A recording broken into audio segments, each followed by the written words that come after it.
It's Wild and Wacky Wednesday here on Main Street Sports Today, presented by the Tennessee Orthopedic Alliance of Columbia. I'm Maurice Patton. That is Wade Neely training like a champion on a windy Wednesday here in the mid-state. We're going to be here with you for the next couple of hours talking local, regional, and national sports content, and excited to do so. Wade, don't get blown away, baby. Yeah, man, no doubt about it. And you said it, trained like a champion. Was in Cookeville yesterday for Giles County in their region game. Had to stop by CrossFit Mayhem, the home of Rich Froning, who is a good friend of Nick Campbell. But unfortunately, that friendship did not work in Giles County's favor. But the T-shirt will help me move along as we've now relocated. We've moved a little further south down to Lynchburg here in Tim's Ford to be with you guys and to get ready for another night of hoops as the Tennessee Road Show continues. Man, you are everywhere. I was in Lynchburg last night myself, saw a thriller. That was the first game last night. The second game. Only one thriller. Only one thriller last night in Lynchburg. Absolutely. We will get to that with the rundown here in a bit. Right now, I want to tell you about what the show is going to look like. In the second hour, we will be joined by Stephen Hargis, editor of the Chattanooga Times Free Press. Going to talk a little high school stuff, little TSSAA activity. As you know, we had Mark Reeves on not too long ago, had him on again on Throwback Thursday, talking about the transfer rule. Well, the Legislative Council had another special called meeting earlier this week, and that was the topic of discussion. And we will discuss with Stephen what came out of that again in the second hour. In the next segment, we'll be joined, as we typically are on Wednesdays, by Joe Sullivan of Main Street Media, talking hoops, talking some local hoops, as everybody either is now in or is aiming toward postseason play. So we will get caught up with Joe on our local men's basketball entrance at the Division I level. Looking forward to checking in with him. We'll also be talking a little football. There's a lot going on at all three levels: high school, collegiate, and professional. And so we'll be touching on some of that. The SEC women's basketball tournament is underway over in Greenville, South Carolina. We'll talk a little bit about that, some NBA, some Major League Baseball, and it is Wild and Wacky Wednesday. In the final segment of the show, Wade and I will bring you the weirdest, wildest, and wackiest news from across the globe. And you've not heard us say this in a while. And Florida.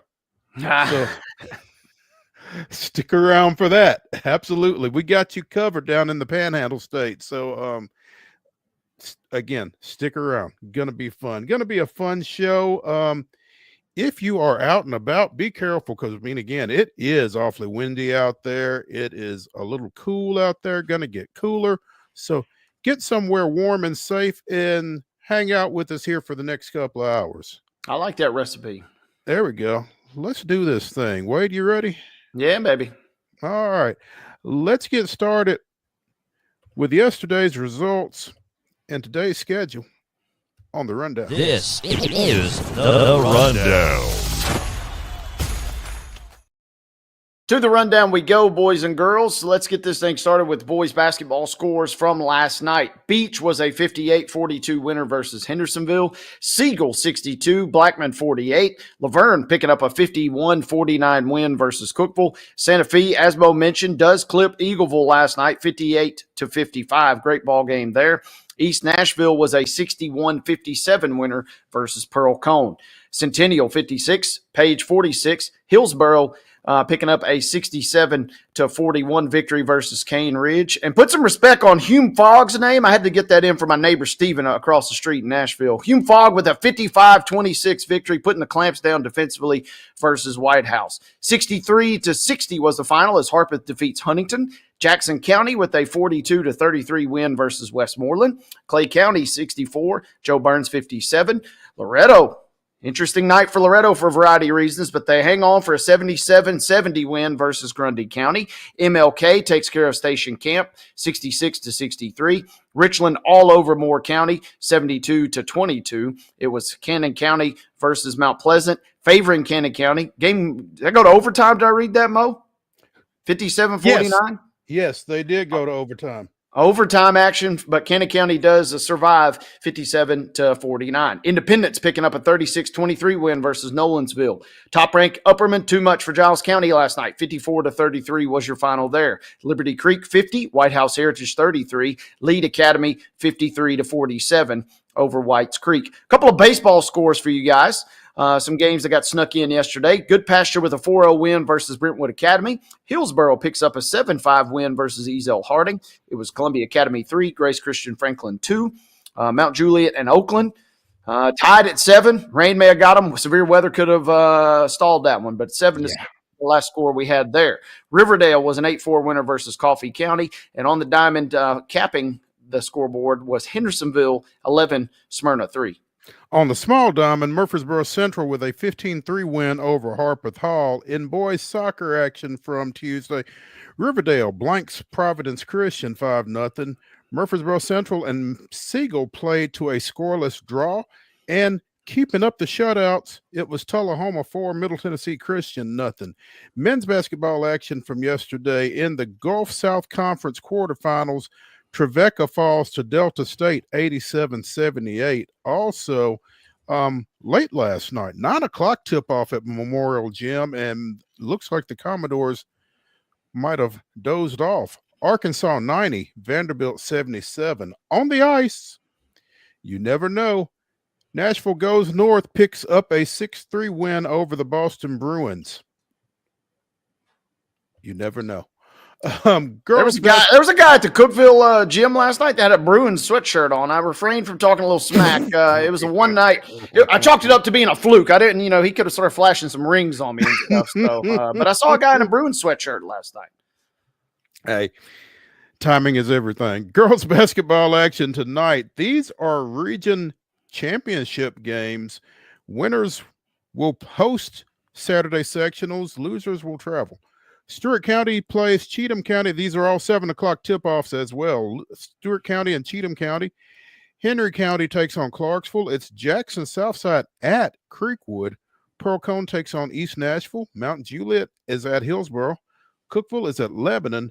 Summertown and Loretto. This is a 6 o'clock start in light of weather concerns. Hey, I was told Summertown and Loretto just got together and say, why don't we just play this at 6?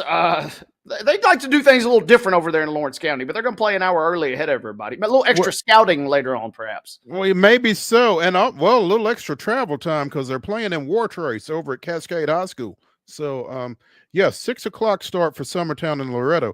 At 7, it's Richland taking on the host, Moore County Raiderettes. Again, 7 o'clock tip there in Lynchburg, and you can hear it on Pulaski Citizen Live. Station Camp is at Portland at 7. Boys basketball, this is interesting. Lexington and Creekwood will play at 6. Not sure where. There was 1 or 2 games that did get scrapped last night due to weather concerns. So maybe that was one of the holdovers. I think Wayne County and that region also is going to postpone tonight. So we'll get you guys fully up to speed as the week continues. Absolutely. More games on tap. Baseball action tonight beginning at 5 o'clock. Upperman will be at Lebanon. It'll be Harpeth at Santa Fe. Beach is traveling to Riverdale. 6 p.m. start times for Brentwood at Columbia, Ezel Harding at Hillsboro, Nolensville traveling to Spring Hill, Father Ryan is at Battle Creek. 6:30 tonight, Siegel will be at Stewart's Creek, and at 7, it'll be Green Hill at Blackman, Good Pasture at Lawson, and Gallatin at Station Camp. Softball action beginning at 4. John Overton is at MLK. At 4:30, it'll be Murfreesboro Central Magnet at Webb School. 5 p.m. start time as Gallatin travels to Westmoreland. 5:30 first pitches for Forest at Battle Creek and Green Hill at Riverdale. Capping your softball schedule for tonight, McGavick at Laverne, 6 p.m. showdown this evening. Boys soccer action at 5 o'clock today. Hickman County plays Spring Hill. Spring Hill is supposed to be hosting that game, but I know their football field is still under renovations. So check your local listings before you run out to check out the Bulldogs and the Raiders on the pitch. At 7, Wilson Central is at Blackman. OVC women's tournament action up in Evansville, Indiana. It is Tennessee State taking on the local favorite Southern Indiana. Actually, that game is supposed to be going on right now. It was a 12:30 tip on ESPN Plus. We'll see if we can run down a score for y'all on that because it should be getting close to being over. Men's basketball action, 8 o'clock tonight. You can see it on ESPN2 as Tennessee goes to Oxford, taking on the Ole Miss Rebels. And at 8:30 on ESPN and on FanDuel, it's the Oklahoma City Thunder coming to FedEx Forum, taking on the Memphis Grizzlies, the reeling Memphis Grizzlies, who have, dropped 3 straight? First 3 game skid of the season. Yeah, it's been rough, and it ain't going to get any easier tonight. No, not at all. Not at all. We had thought that they might be able to make up some ground or pull away from some folks with this 5-game homestand. They are 1-3 on it, and again have lost their last 3 and lost Jaren Jackson. It has gone from bad to worse for the Grizz. Take it easy on us tonight, Thunder. Come on now. I don't know that the Thunder is in the business of taking it easy on anybody, but yeah, we'll see how that goes. At any rate, ladies and gentlemen, that is your rundown.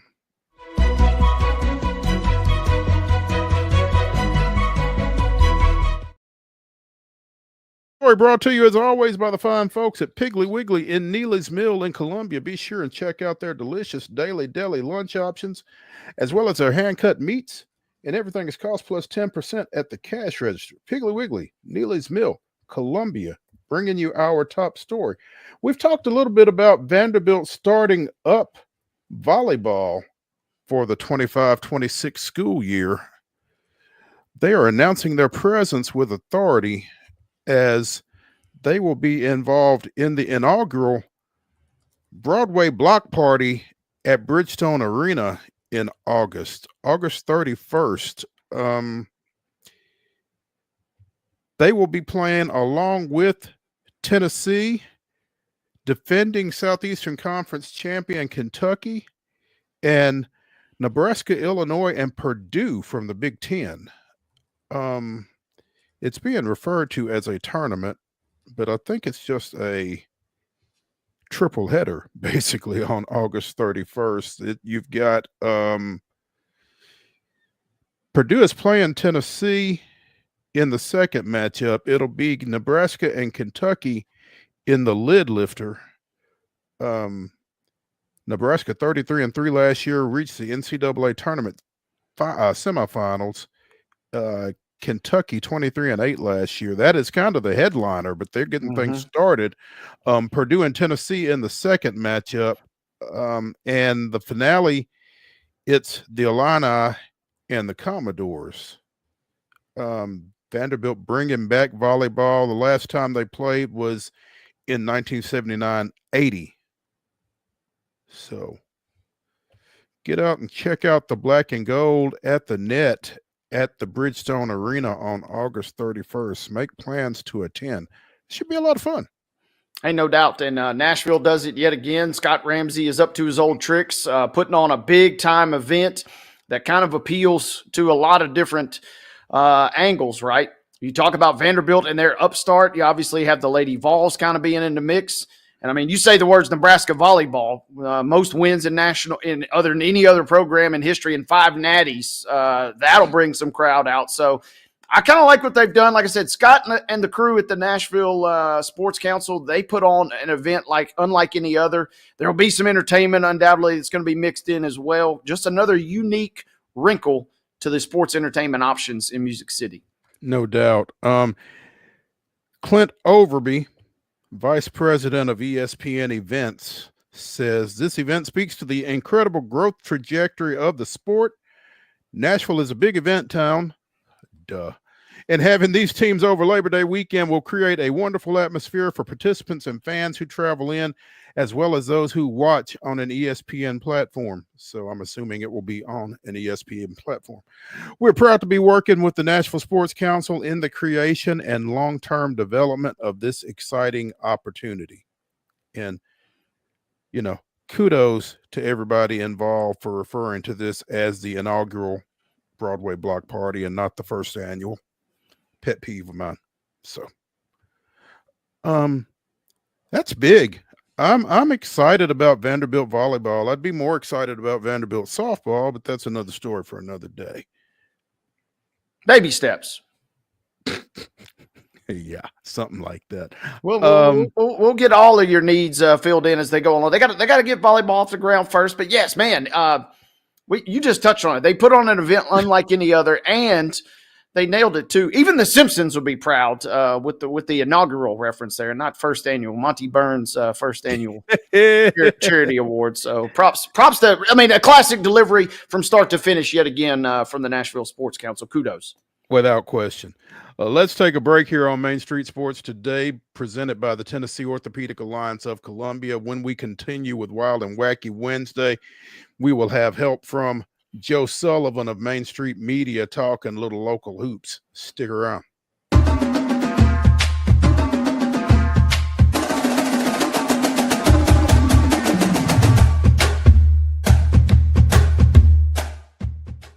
Whether you're an athlete or a weekend warrior, when it comes to your performance, don't settle for anything less than excellence.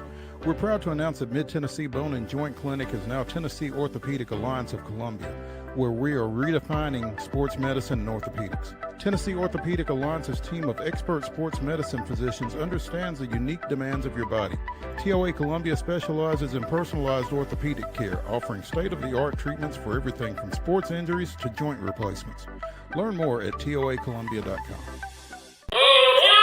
Step into the Lionel retail store at Opry Mills, Nashville, and you'll be captivated by all the magic of the 123-year history of Lionel trains.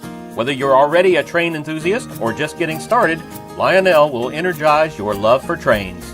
NASCAR fan? Come check out your local Lionel station to learn all there is to know about model trains and die-cast NASCAR collectibles. Visit nashville.lionel.com or call 615-455-9399. Custom Stone Handler supplies over 600 distributors and suppliers with quality stone products. Along with River Stone, we produce and distribute over 100 building, landscape, and other bulk products. Our goal is to provide quality products, service, and partnerships to ensure our customers' success. We firmly believe that the measure of any person or company is how they treat other people and customers. Give them a call at 931-490-4990 or visit CustomStonehandlers.com.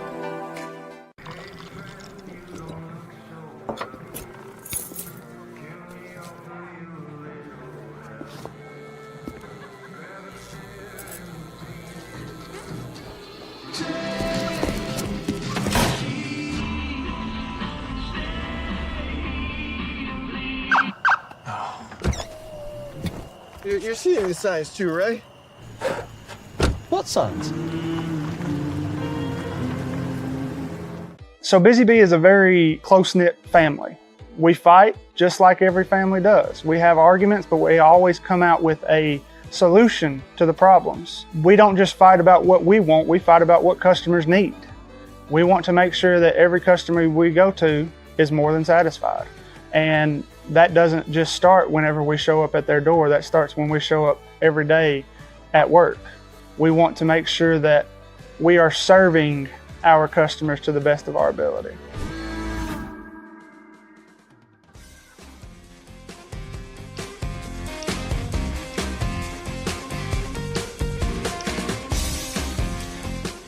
Wild and Wacky Wednesday continues here on Main Street Sports today, presented by the Tennessee Orthopedic Alliance of Columbia. I'm Maurice Patton. That's Wade Neely. And as promised, we are joined now by Joe Sullivan of Main Street Media as we talk a little local basketball, or maybe a lot of local basketball, because we are in the throes of postseason hoops, or getting ready for postseason hoops, depending on which team we're talking about. Joe, how's your Wednesday? Doing well. How about you guys? What's up, Joe? You guys are watching the first round of the Sun Belt on ESPN Plus last night? I hadn't got that pulled up, but how about that? There was a 5-way tie for first in the Sun Belt. Yes. And they have a very odd tournament in that, like, 1 and 2 are in the semifinals, 3 and 4 in the quarterfinals. It goes back to, like, it's just an incredible bracket. I've never seen anything like it. I was texting my buddy Scott Combs up at James Madison, and they had a chance to win it outright and lost in double overtime. And I said, what the heck happens now? He says, you don't want to know. We got a 5-way tie. So good luck figuring out the tiebreakers. I said, I'm not going to figure them out. I'll just watch the tournament. Tell me when to tune in. Well, I wonder if the Sun Belt commissioner has a 5-sided coin. Just roll a die and just get it over with, right? Yeah. Well, Dungeons Sign and everybody a Dragons for number, everybody. and yeah, that's it. Oh man, 5-way tie. That is every league's nightmare right there. And what, like you said, Wade, I mean, JMU had a chance to squash all of that, but no. Had a free throw at the end of the first time that would have won the game. They miss it. They go to double overtime, and then Texas State knocks them off. So that sent the league into chaos. And I'm glad, after being in that realm for so long, not to be involved in the conference tiebreaker procedures, to say the least. Texas State and JMU in the Sun Belt. That's Fun Belt. That is fun. That's right there with Liberty and New Mexico State being in the same conference. Man, I'm not going to get started on realignment. Joe, what do we want to talk about as we head into the final week of the regular season for Vanderbilt and Tennessee, and tournament play for virtually everybody else? Oh, by the way, it is Southern Illinois of Edwardsville 88, Tennessee State 62 late in the fourth. Barring something really unforeseen, the Lady Tigers are going to be shutting it down. So with that said, I'm sorry, Mo. First, I want to say people should go to the site, Main Street Nashville. We have a lot of coverage on there, including some previews of the OVC men and the Missouri Valley men, and also young Joey Dwyer, the tireless young journalist, has a good story on Lipscomb and their culture, and I have a story on Tyler Lumblade, the shooter, the great shooter from Belmont, who's leading the nation in 3-point percentage. And what's he shooting, Joe? 48% on threes. From three. Yeah. And so the story it goes into a little bit of his background about how he got to Belmont, which was a rough road, but also his commitment to his faith and reading the Bible every day. He puts a Bible verse on a piece of tape and then tapes it to his wrist. Sort of, it pertains to what his thoughts are that day. So I think people will find it interesting. He's an interesting, nice young man, and so. Please, listeners, go to the site and read what we're offering. A nice young man who can shoot that rock. You got to love that. Kidding. That's a great combo. Yeah. Especially if you're Casey Alexander. Yeah, you'll take that. Where do we want to go? Who do we want to start with?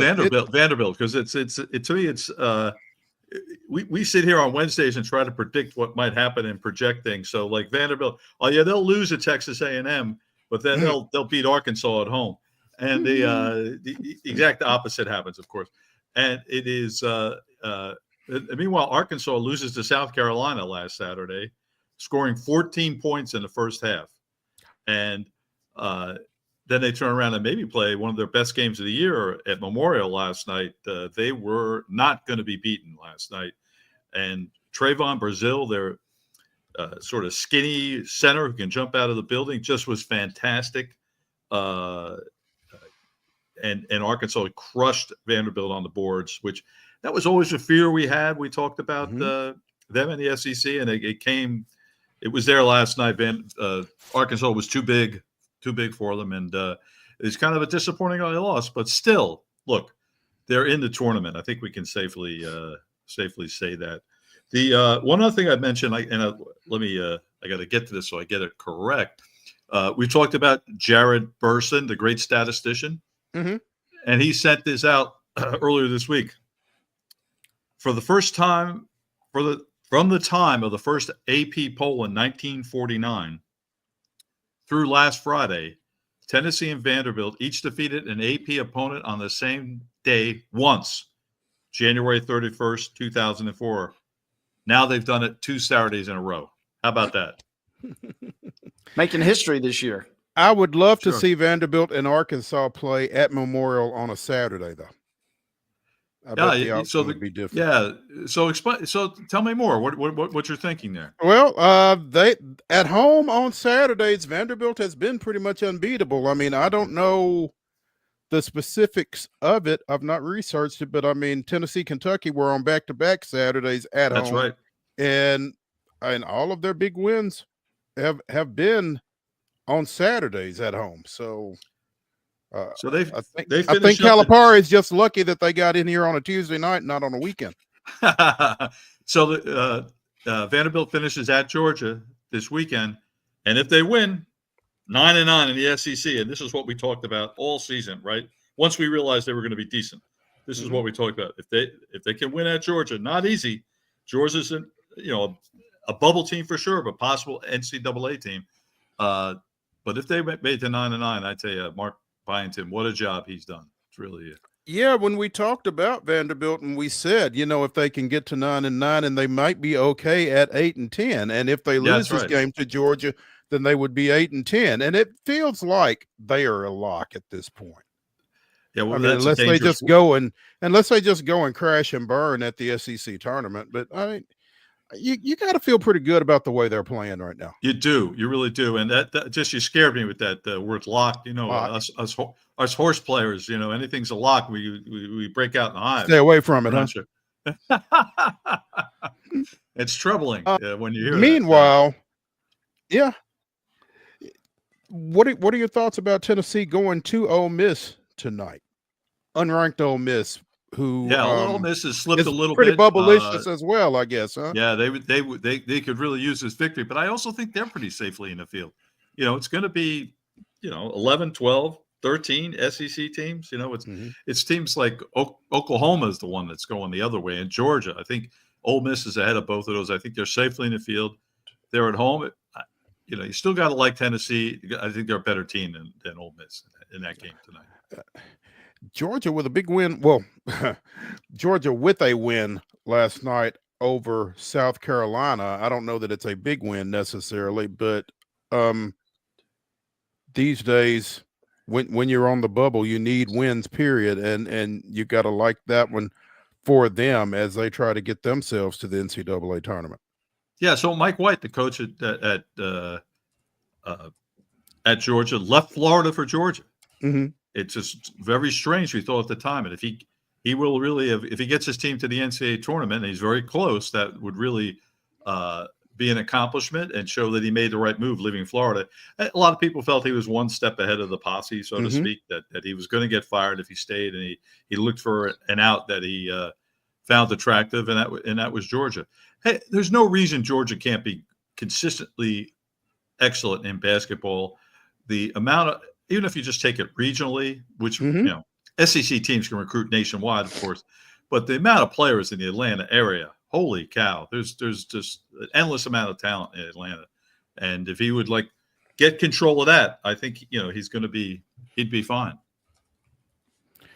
Joe Sullivan of Main Street Media talking local hoops with us here on Main Street Sports Today, presented by the Tennessee Orthopedic Alliance of Columbia. You mentioned Belmont and Lundblade. Wait, no, can I interrupt you? What you I can. Can't believe what I can't believe you didn't bring up first is your Middle Tennessee State. It's a long segment. It's in the pipeline. We'll get there. It was in the pipeline. I had it first. I put it right at the top. I know Mo's going to go for this. It's well, I am as excited as you would stand to be over this past week. I mean, they really did themselves a favor by sweeping that road trip to New Mexico State and to UTEP, both in pretty dramatic fashion. But now tomorrow night, they give themselves a really huge opportunity with Liberty coming in, coming to the Glass House tomorrow night. I mean, that game is suddenly huge. Doesn't seem to do it justice, but yeah, I mean, they won on a buzzer beater in overtime at UTEP to complete that sweep on the road. Huge week for them again. Sam Mustafa just continues to show off his YMCA game, and 16-16 in that game. You'll take that, won't you? You sure will. And yeah. So what's ahead? Well, right now Jacksonville State is idle tonight, Thursday night, excuse me, and they're at 12-5, and then Liberty and Middle both 11-5 meet Thursday at the Glass House, and then Saturday, Middle home again against Florida International. So they know that's a game they should win. And then you have Jacksonville State home, where they've been very tough against Kennesaw. and then Liberty goes to Western Kentucky. So the toughest road belongs to Liberty at this point. You would think, because I think Middle pretty well handled FIU down there earlier in the year. Yeah, if Middle can get this Liberty game, then all of a sudden they have really put themselves in position for something special. Now, I think they've been swept by they split with Jack State, right? With Jacksonville State, yes. Home and home. Yeah. So and Liberty split with Jacksonville State, and if Middle beats Liberty, it's like a split all the way around. And break out the coins. Yeah, exactly. And here we are back for the tiebreakers, and so it is. I looked it up. It is the descending order tiebreaker, like we've seen in other conferences, where they would then see how they both did against probably New Mexico State would be the next team, but you don't know. There's 2 games left to play. They can change places, so you drive yourself nuts trying to figure it out. But it's a descending order record, the group against the next team below them. 2 games to sort it out in the regular season standings, but only 1 bid realistically for that league. So it's going to come down to what happens in Huntsville at this point. That's right. But you're obviously jockeying for the best road available. Yes, that's right. That's why you want that 1 seed. And the idea that when we sat here and talked about Middle Tennessee possibly winning the CSOA regular season, I thought that chance was gone. So I guess you should always keep playing hard and thinking about it, because they have a shot. They have a shot. With that win at UTEP, that gets Middle to 20 wins on the year, and I don't know when the last time was that they've won 20 in a season, and I'm sure it's in their notes somewhere. 2 years ago, I think 2 years ago they might have won 20. They had that. Yeah, I think so. Okay. That really good team with the Cameron Weston was a junior then, is playing very well at point guard, and they had that smallest center, the 6'5" guy who was the I know who Dishman. Yeah, Dishman. They had Dishman, who was a tremendous inside player. He was not much more than 6'5", but that group did very well. And I think they had the benefit of the unbalanced schedule benefited them. That was the last year of all the schools that left for the American were still in the league. So it was an impressive season. Yeah. Joe, what else are we excited about looking forward to? Yeah, so Middle and Liberty, huge game Thursday night, but also Thursday night here in Nashville, Lipscomb playing Queens in the semifinals of the Atlantic Sun tournament. By the way, it was announced today that the Atlantic Sun is going to go to one site next year. The first round will be at campus sites, but then the rest of the tournament will be played in Jacksonville. So I think that's good. I like the idea of teams being at one site. I think it's a little bit more fan friendly. Yeah. I mean, you can get together and you can see a bunch of games and that kind of thing. So I think that's always cool. I guess the question becomes, how many fans will you get? Yeah. Well, being in Jacksonville, at least you have at least 2 schools in the league in that city, so that helps a little, I think. But yeah, you could end up with an empty arena for the championship game, where if Lipscomb gets past Queens, now they split with Queens this year, and one was a horrible 2-point loss at Allen Arena, and then the second time they played Queens down in Charlotte, they were losing at halftime, and then they put up 60 points in the second half. Probably their best half of the season was against Queens, and Lenny Acuff, the coach there, has said that was so critical, that second half, in getting that win, and that it just had set up the rest of the season. They've won 8 of their last 9, and their only loss was at Eastern Kentucky. So they're playing well, and they look great the other night against Central Arkansas. And Jacob Agnonovic has become pretty much unstoppable in the Atlantic Sun. I tell you, he had 20 the other night against Central Arkansas, and it was like, boy, was that a quiet 20. He scores 20 without even being – it's just easy for him in that league. Mm-hmm. And I would say – did I say this last week that Lenny confirmed to me that Jacob – he has another year left. He's leaving. He's going to transfer. So when the season ends, he's going in a portal. And, Michigan could use a new big. They're losing a couple. Come on down. Always be recruiting. Maybe he'll be in Michigan next year. Maybe he'll be at Tennessee. Joe, what's your feel for them already having had that conversation and him having made that decision and being willing to make it public. I mean, I would just as soon let's just get through this season and then deal with that. I think maybe I would feel different if I was actually involved. Maybe I would want to know so that I could, try to make plans. But what are your thoughts as far as that goes? Well, this is a little bit of a special case, but I would say, first off, I like the honesty between the two individuals, Jacob and Lenny, even if they didn't share it with us. But he sat out last year, and everyone, a lot of rumors here in Nashville that he's not coming back to Lipscomb. He's already gone. And then suddenly he stayed. And I think he stayed with the idea of, I didn't play last season because of the injury. I want to get another really good season at Lipscomb, and then I'm going to see what's out there. So I think he sort of, delayed his going into the portal, and it's worked out for him. He's going to be player of the year in the league. And I think he'll find a good landing spot. That's going to be a fun semifinal between Lipscomb and Queens, obviously. And then on the other side of that bracket, listen to these records. Jacksonville's 19-12. UNA is 23-9.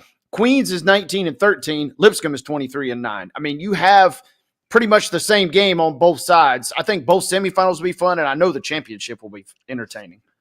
You got to root for Lipscomb, North Alabama on Sunday afternoon here at Al Arena. I think the North Alabama people will come up. I mean, they usually draw a little bit when they've been up here for regular season games. I think you'd see a real large group on a Sunday from coming up from Florence for this game. And then it's up to the Lipscomb fans to fill the rest of the arena and play for an NCAA tournament berth. It's very exciting if it happens. That's the matchup I'd like to see. And I do think it's a toss-up. I think that North Alabama is equal to the challenge here. Lipscomb should win. They're the home team, but it should be I would anticipate a really entertaining game. Belmont is headed to St. Louis. Tennessee State is headed to or in Evansville, I guess. What we got going on with those two? Yeah, so Tennessee State, Penny Collins, working his magic, got up to the third seed. They finished third in the league with the tiebreakers, 16-15, saved this season. And then at the end of the season, unfortunately, Brandon Weston, their leading scorer, tore his ACL. And he won't be playing for him in the tournament. So that lowers expectations, I think, no matter how good I think Aaron Nkrumah is. Admittedly, one of my favorite players here in Nashville. But I don't know if without Weston, can they win those 3 in a row? I'm not sure.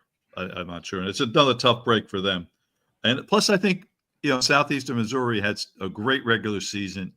They were 10-10 at one point, and then they won 10 in a row before losing like a stupid one on the last day of the regular season at Eastern Illinois.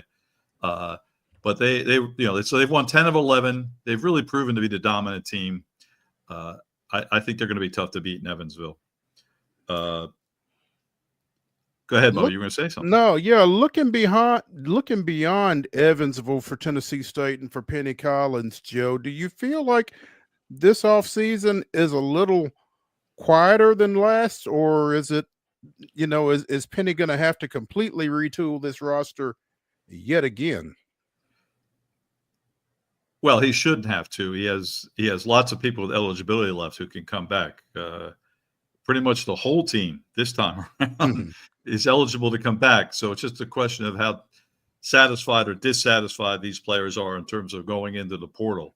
I think Weston, he actually, when Penny was telling me about the ACL, he said he'll be back next year and be ready for next year. So Penny expects Brandon Weston to be back next year after recovering from this ACL surgery. He's already had a surgery. And then Nkrumah comes back. That's a good 1-2 combination right there. And then Ron Jessuby will only be a junior. I like those 3. So I think they could be good next year if they retain those players. Yes. Right. Okay. All right. And last but not least, Belmont. Yeah. Friday, Belmont plays the winner. Illinois State and Missouri State play Thursday and then afternoon, and then Belmont Friday afternoon gets the winner. The Illinois State has been a tough matchup for them. They split 2 games. One game, the game here in Nashville went into overtime, and was the other game they lost up there in Normal. So this is a tough matchup. Illinois State has an all-league center in Chase Walker who gives them problems, and he gives everybody problems. But I think he's very tough to handle for Belmont. Now, one thing Casey Alexander said to me after they finished the regular season was the last 3 games of regular season he thought were the best 3 defensive games they played this season. And he said it's the first time this year that he's able to say we played 3 good games defensively. So he's feeling good about how they look defensively. Also, the 2 redshirt freshman forwards we talk about, Drew Sarnowski and Sam Orm, they've been out with sickness and injury, both back, healthy, playing. And their size will help against Chase Walker, and they have more than one person to guard them. Brigham Rogers will be the starting center. It's just not his job. And Walker I believe he fouled him out maybe twice. I'd have to double check that. But so it is, and then if they would get by Illinois State, they're waiting for them as top-seeded Drake, which will be a real challenge in the semifinals. So tough road for Belmont, in my opinion. Yeah. So are you going to MTSU tomorrow night? No, that's Thursday night.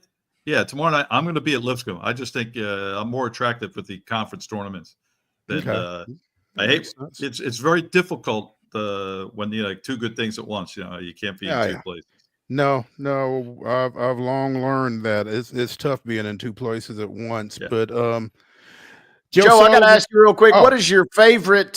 Some of these were starting, obviously. Forget the big guys. What's your favorite small conference tournament? I got a favorite in mind. I want to hear your take.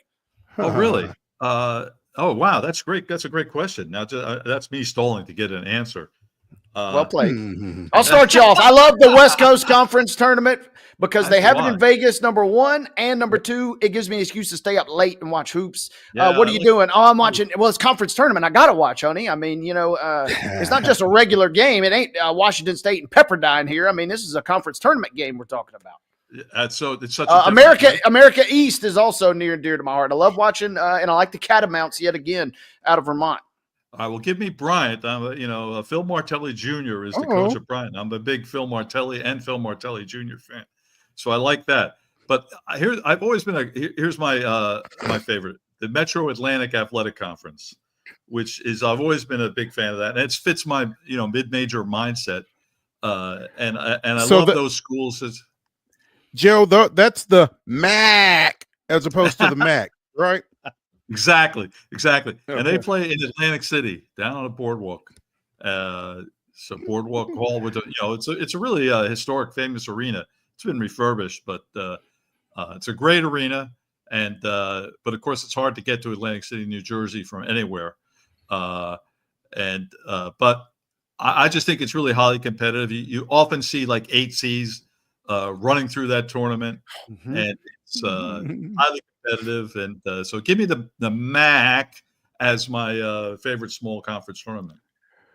The fact that you know where the MAC plays its tournament and the fact that you know who the Bryant coach is tells me Joe Sullivan watches way too much basketball, but we're glad to have him here on Main Street Sports today. That's why we got him, baby.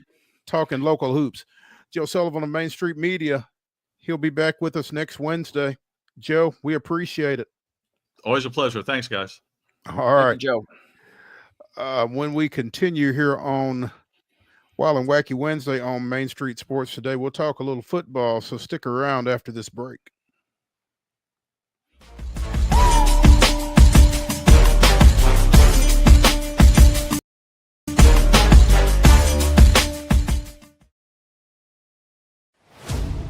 Only in Smashville are opponents welcomed with some good old-fashioned Southern hospitality. We'll give you a hand, cheer you on.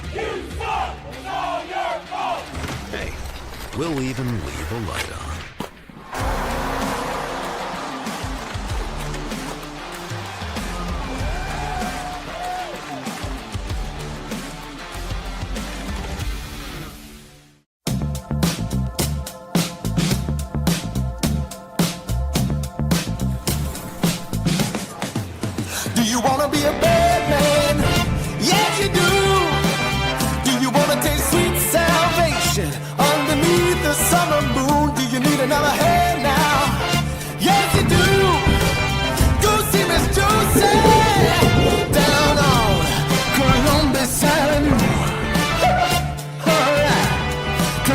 the sun. At Delta Dental of Tennessee, we know our success begins and ends with providing superior quality service, and that includes serving those who need it most. This year, we're celebrating 25 years of giving back to the community we call home. Delta Dental, along with our Smile 180 Foundation, supports Tennessee's dental colleges and oral health education, children's hospitals, free and reduced cost dental clinics, and other like-minded charities. Here's to the next 25 plus years of ensuring healthy smiles.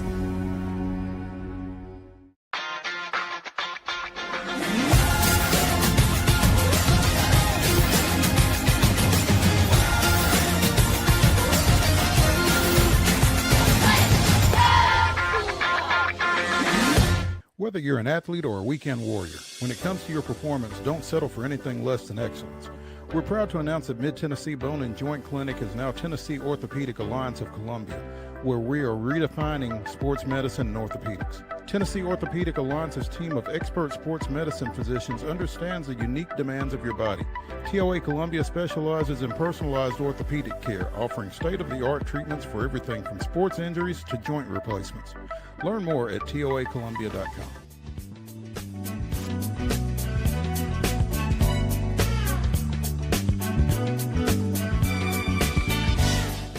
Wild and Wacky Wednesday continues here on Main Street Sports Today, presented by the Tennessee Orthopedic Alliance of Columbia. In our final segment, Wade and I will be bringing you the weirdest, wildest, wackiest, and most wondrous stories from across the globe and Florida. So be sure and stick around for that. Right now, we're going to talk a little football, and one of our catchphrases for Main Street Sports Today is from preps to pros. Let's go preps, because yesterday, Centennial High School, right here in my backyard, Cool Springs, Franklin, announced their successor to former football coach Jamal Stewart, who stepped down about 6 weeks or so ago to join Rock Patton as his offensive coordinator up at Pope John Paul II up in Hendersonville. Succeeding Stewart will be VFL Jay Graham, former Tennessee running back who spent 6 seasons in the NFL and a long career at the college coaching level. It's coming to Mallory Lane. We've got coverage of it at mainstreetpreps.com. But heck of a get for Kevin Dyson and Greg Glass and that bunch over there, I think. I mean, if you have to replace a guy like a Jamal Stewart, who had some success there over the 2 seasons he was there after taking East Nashville to back-to-back Class 3A state title games, you got to feel pretty good, I think, about bringing in a guy with the background and the credentials that a Jay Graham has. That's what you said, exactly everything that needs to be said right there. You bring in, you feel good, and that's about, I mean, you check all the boxes. You get a household name, you get a leader of young men who's done it for a long, long time, and you get a former great in your premier football institution in the state. I mean, that's about as home run of a hire for a guy that has not, been infiltrated in the TSSAA head coaching Division I ranks for a while. That's about as good as you can get. That is got to be fantastic news if you're a Centennial fan. Yeah, I mean, I'm talking to Greg Glass about it about a week or so ago, and he says, it's not every day that you get to talk to Phil Fulmer about a coaching candidate, and I'm sure that didn't hurt Jay's candidacy for that position. So, yeah. There's a VFL over on Mallory Lane here in Franklin, so be sure and check the Cougars out as they continue to try to battle in this really tough area for football. They are in the same region with 4-time state championship game participant Page, as well as Nolansville, and that's been a really tough region for the last few years, and so Jay's going to have his work cut out for him right from the get. But you got to I think right now here in this area, with all of the name recognition that you've got with so many of these coaches, so many of them have NFL backgrounds and local backgrounds and that kind of thing, I think Centennial kind of quote, wins the press conference as much as anything, just when you bring in a guy who has that kind of recognizability. I don't want to say recognition, but, you know, somebody that people are familiar with. No doubt. And I mean, don't be surprised if a player or two, you know, decides, I'd look pretty good in a Centennial uniform all of a sudden. That two-tone blue does look good. Yeah. We'll be talking a little bit more about how it may have just gotten easier for that to take place too in the next hour. Kudos to Chris Massaro, the Middle Tennessee State athletics director, who has been named to the 13-person college football playoff selection committee for next season, for the next 3 years, actually. He is among a number of new individuals coming on to the committee. Also, former Michigan State football coach Mark D'Antonio, Maryland athletics director, former Georgia AD Damon Evans, ex-Ole Miss tight end Wesley Walls, and sports writers, because Wade and I both turned down the opportunity, Ivan Mazel and Steve Weberg. Sports writers on the CFP. I don't know if I'd want that. I got the email from the FWAA, and I said, yeah, I'm like you. I'll politely decline. So I don't want that on me. I'll leave that up to somebody else. Yeah, thanks, but no thanks. Mac Rhodes, the Baylor AD, will be chairing that committee. And again, this is a 3-year appointment, I think, for Chris, and we are hoping to speak with him soon about it, among other things, because they are, you know, even after 1 year, they are already looking at changes, and it's going to be a fluid situation, it feels like, with the college football playoff, and we've got a local right in the middle of it. So look forward to picking his brain periodically on that, hopefully.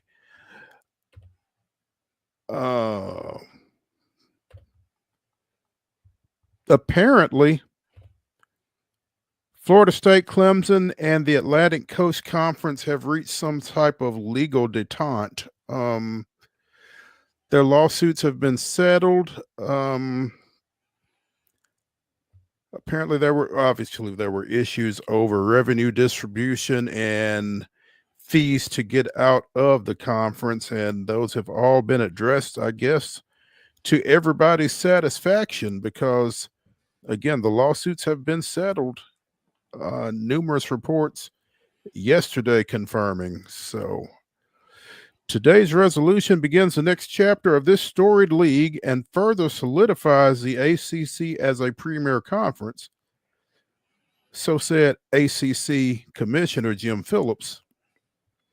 As we look ahead to our collective long-term future, I want to express my deepest appreciation to the ACC Board of Directors for its ongoing leadership, patience, and dedication throughout this process. The league has competed at the highest level for more than 70 years, and this new structure demonstrates the ACC embracing innovation and further incentivizing our membership based on competition and viewership results. The settlements, coupled with the ACC's continued partnership with ESPN, allow us to focus on our collective future, including Clemson and Florida State, united in an 18-member conference, demonstrating the best in intercollegiate athletics. So, ESPN has extended its media rights deal with the Atlantic Coast Conference through 2036.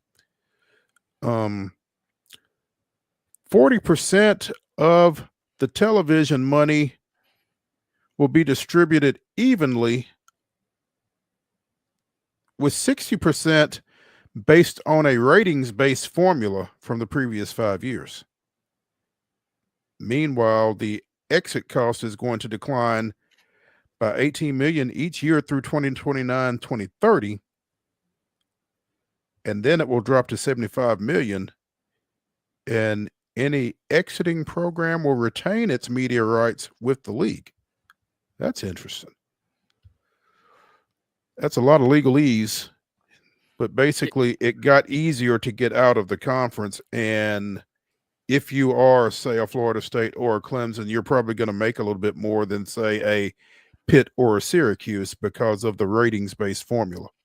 Yeah, and this is kind of a weird situation if you're the ACC, right? Because on one hand, you got your top two schools to stop suing you.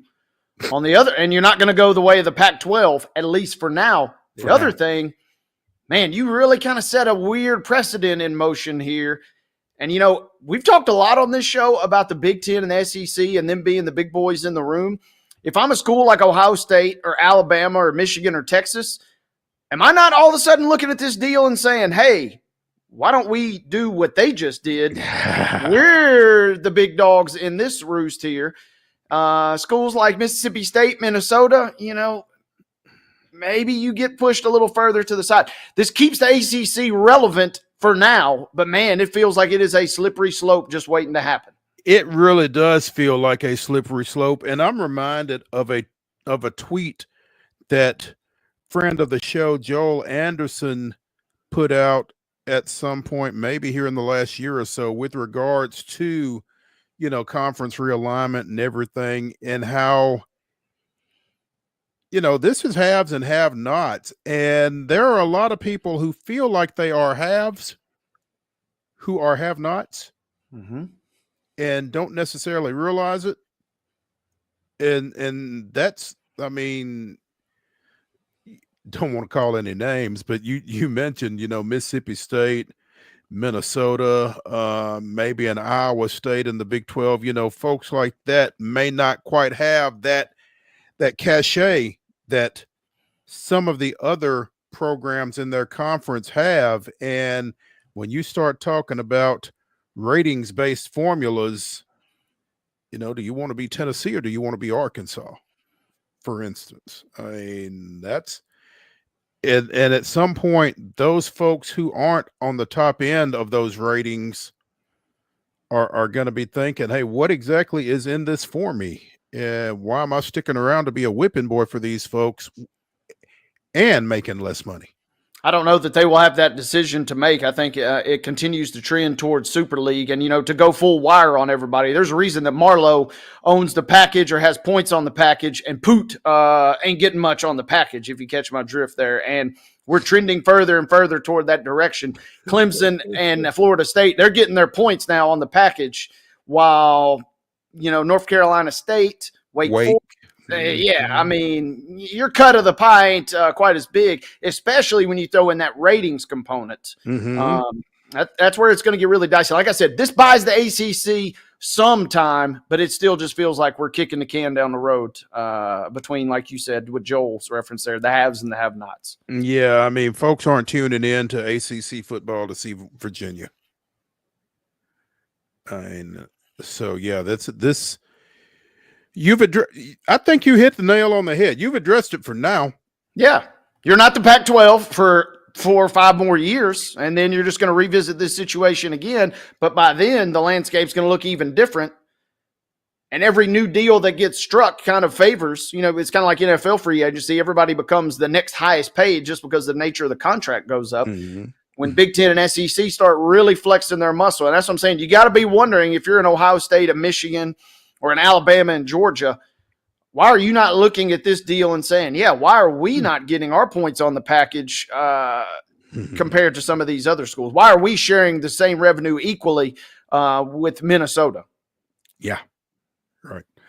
Real quick before we wrap up this segment and this hour, the Tennessee Titans have to feel a little paranoid because the fewest potential free agents since 1994 were franchised. The deadline for franchising potential free agents was yesterday, so we are done with that. 2 franchise tags were handed out heading into free agency here soon. Both with Tennessee ties, both probably on Titans' wish list.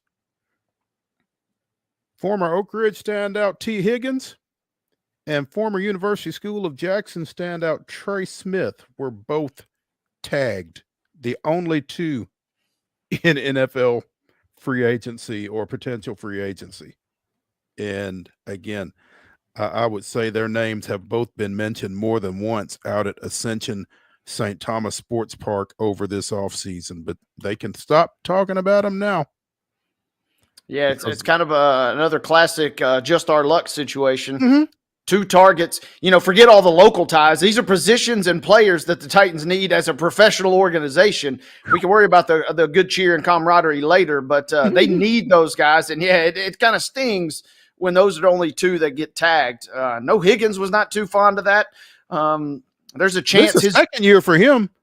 There's a second year, but there's a chance, it's kind of quirky. If Jamar Chase gets a new big deal, potentially there's some back pay entitled to Higgins by being franchised. It's kind of a weird situation. He's probably not happy, and the Titans are sitting there thinking, man, we'd love to have you, but we just can't bring you in. It's kind of frustrating right now for the folks in Nashville. Yeah. Our number 1 of Wild and Wacky Wednesday here on Main Street Sports Today, presented by the Tennessee Orthopedic Alliance of Columbia, comes to a close. Come back for our number 2 after this break as we talk a little hoops, among other things. Stay tuned.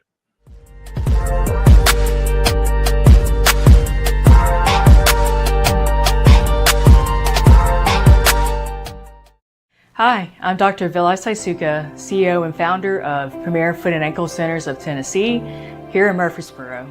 We offer foot and ankle care from ingrown toenails to diabetic foot wounds. We also fix ankle fractures and things like that. Call us today to schedule an appointment. We look forward to seeing you. Because here at Premier Foot and Ankle, we believe that the journey begins with happy feet. Whether you're an athlete or a weekend warrior, when it comes to your performance, don't settle for anything less than excellence.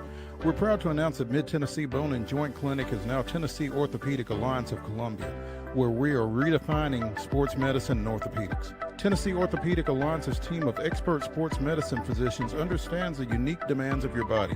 TOA Columbia specializes in personalized orthopedic care, offering state-of-the-art treatments for everything from sports injuries to joint replacements. Learn more at toacolumbia.com.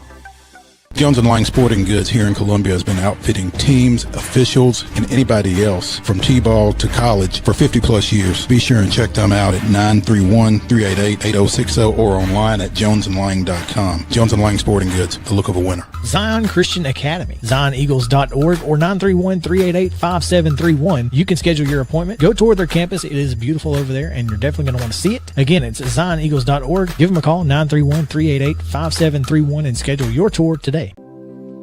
Custom Stone Handler supplies over 600 distributors and suppliers with quality stone products. Along with River Stone, we produce and distribute over 100 building, landscape, and other bulk products. Our goal is to provide quality products, service, and partnerships to ensure our customers' success. We firmly believe that the measure of any person or company is how they treat other people and customers. Give them a call at 931-490-4990 or visit CustomStonehandlers.com. Piggly Wiggly, located in Neely's Mill Shopping Center, is Columbia's locally owned and operated Cost Plus 10 grocery store dedicated to serving the community with low prices and smiling faces. Piggly Wiggly offers fresh, hand-cut meats daily as well as daily hot plate lunches from their deli counter. You're certain to see smiling faces and a helping hand when you're here at Piggly Wiggly. Come by and check out our fresh produce, high-quality meats, and more. Down home, down the street, we'll see you at the Pig.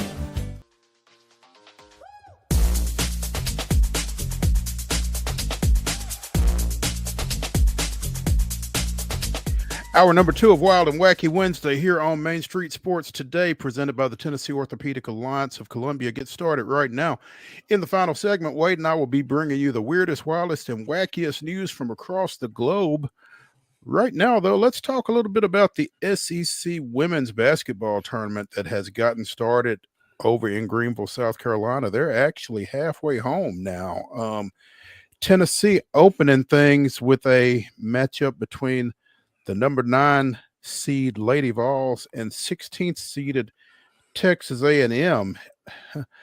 Texas A&M was up 13-11 at the end of the first quarter, and it was kind of looking like the Vols were still in their mode from Sunday when they dropped that regular season finale to Georgia 72-69. Final score, Tennessee 77, A&M 37.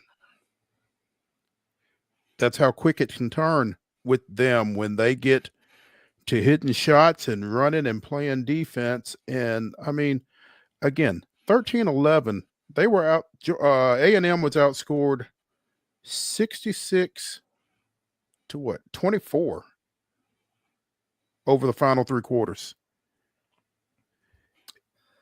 32 turnovers will do that. 32 turnovers will do that. Yeah, Texas A&M. I mean, this was like those region basketball scores we were talking about earlier in this week. Tennessee just flexing its muscle. Yeah, you maybe had us on the ropes in the first quarter, but no. This is what Tennessee needed. Not only do you get the win, but you kind of get a little swag back, kind of get a little panache going, and kind of, you'll roll into this next round versus Vanderbilt, right? Mm-hmm. You'll sit there and say, okay, we kind of got our swag back a little bit. Let's see where we go. Well, they will need that swag, and they will certainly need to score because Vanderbilt will. Again, Vanderbilt 7 100-point games this season, and the Commodores kind of got a little bit of a chip on their shoulder. Shea Ralph going so far as to issue a statement regarding Camille Pierre not making any of the all-conference teams that were named this week. Shea wasn't happy. The Commodores aren't happy. And hopefully, if you are a UT fan, that lack of happiness doesn't manifest tomorrow when the number 8 and number 9 seeds clash to open things up. That UT win was followed by Georgia staying hot with a 79-74 win over Arkansas in a matchup of the 12 and 13 seeds.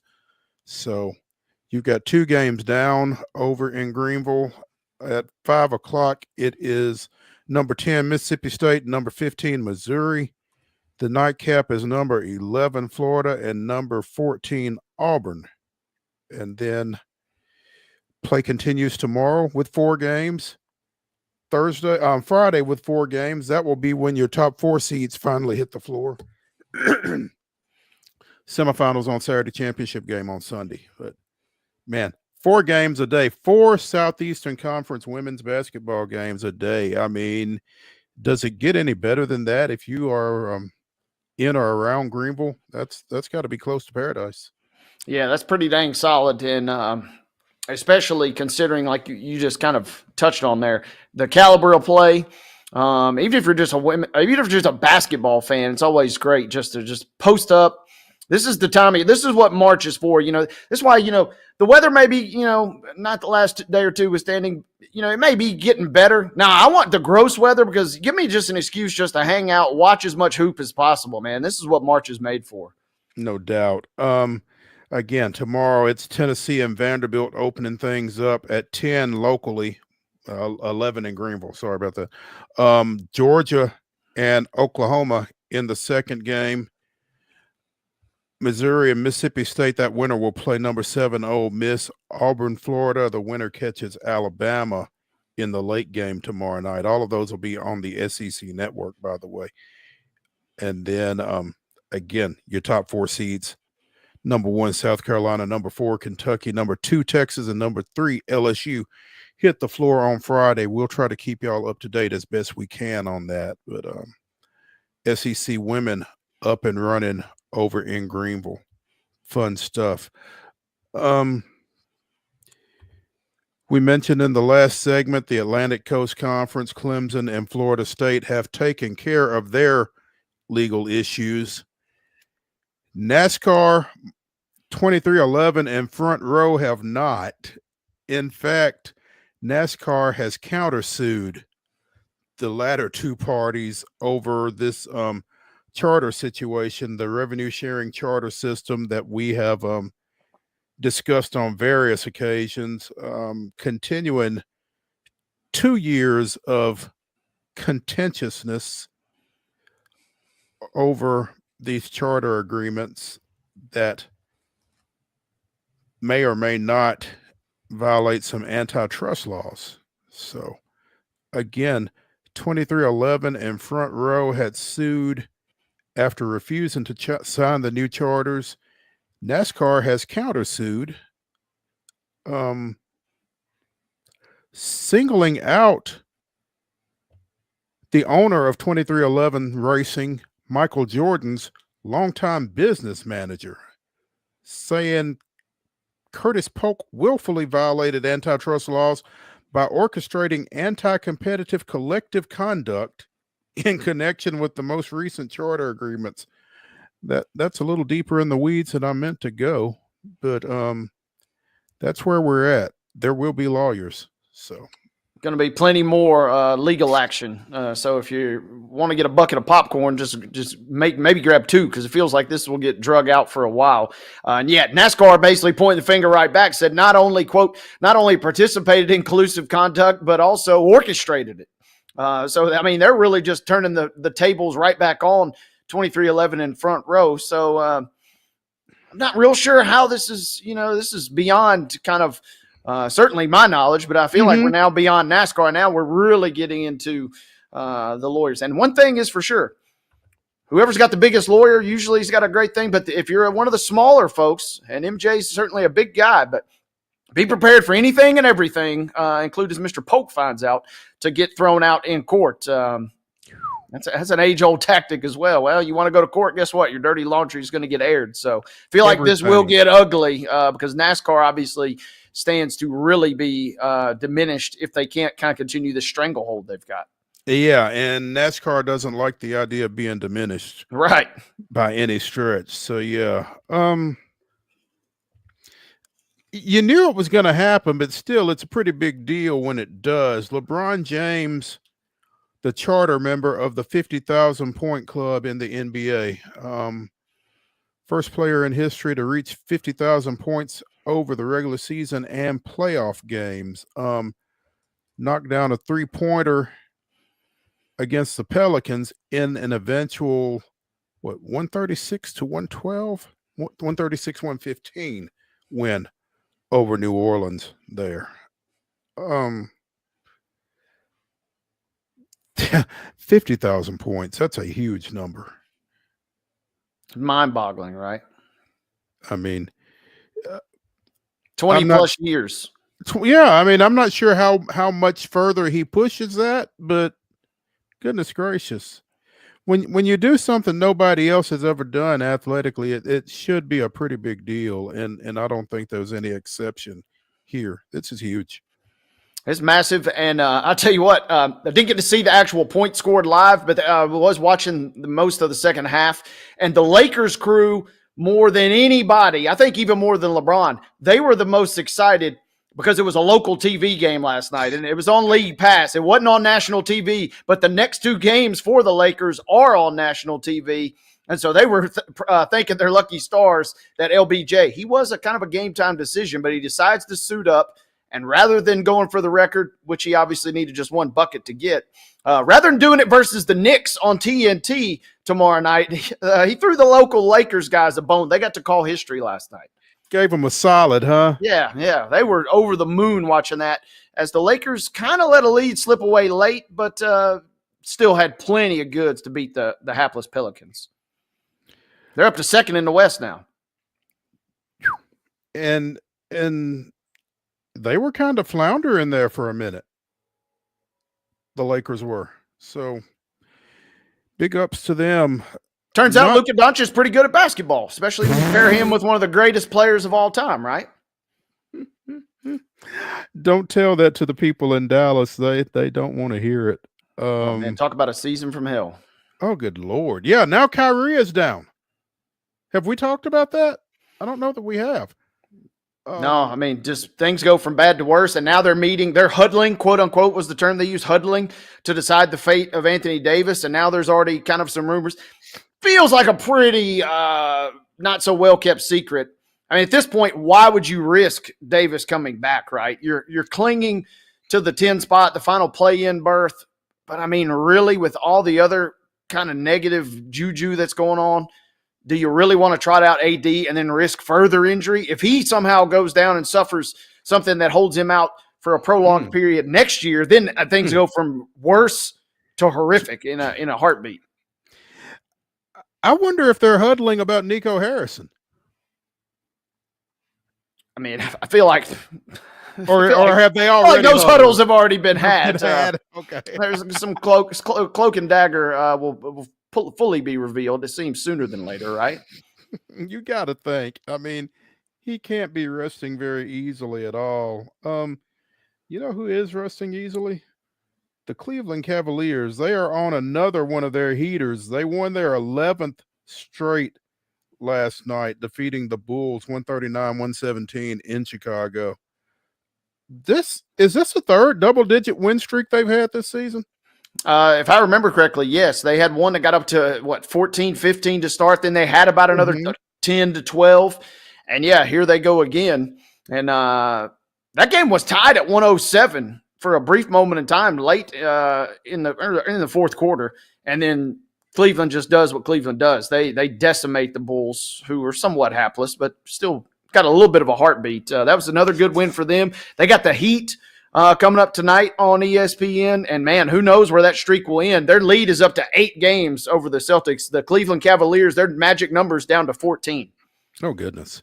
51-10 on the year is Cleveland. And, you know, the 8-game lead over Boston sounds really impressive, but I mean, still, Boston is your defending NBA champion, and you feel like all you got to do is just get to the playoffs if you're Boston, and everything resets. So, I mean, we talked about it on this show a few weeks ago.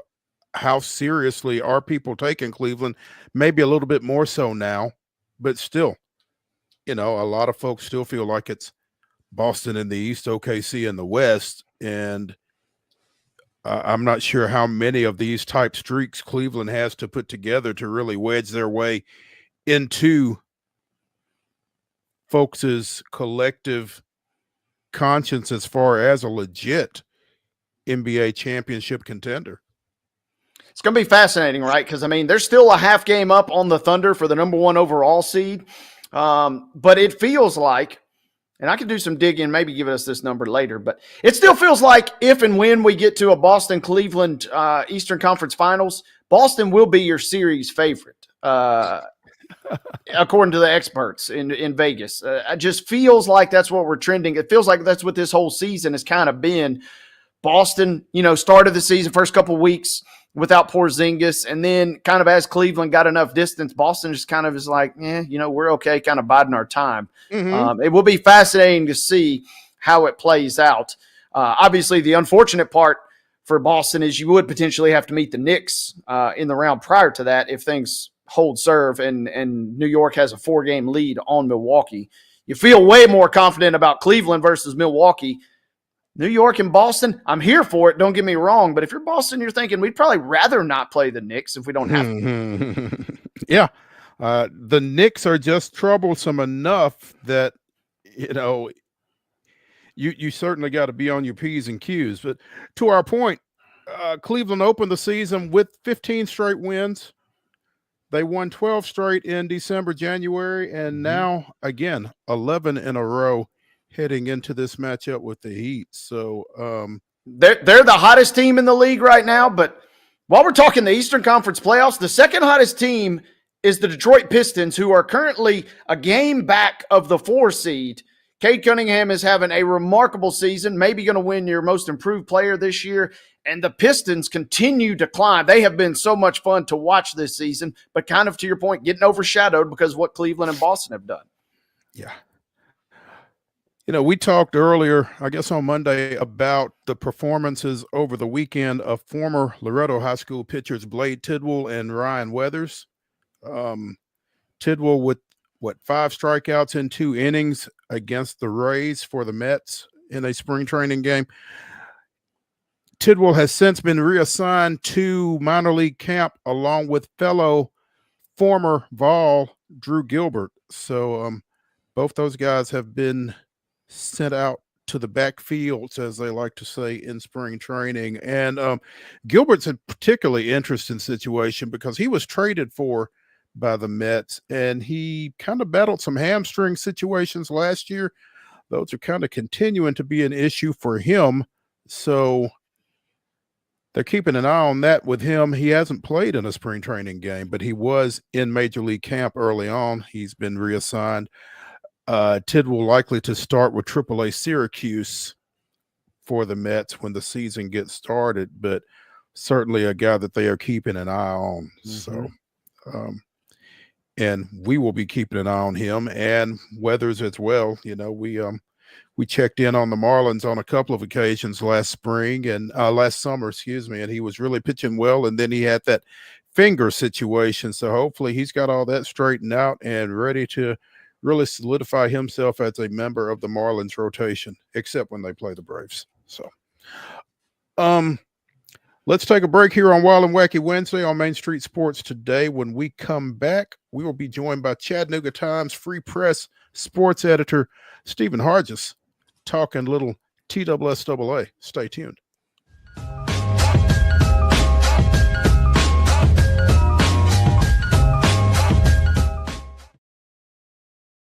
Hi, I'm Riley, a certified physician associate here at Premier Foot and Ankle Centers of Tennessee. We have a couple locations, Murfreesboro, McMinnville, as well as Franklin. We treat people of all ages. We're excited to get you back on your feet and hope we can help you today. Call us today to schedule an appointment. We look forward to seeing you. Because here at Premier Foot and Ankle, we believe that the journey begins with happy feet.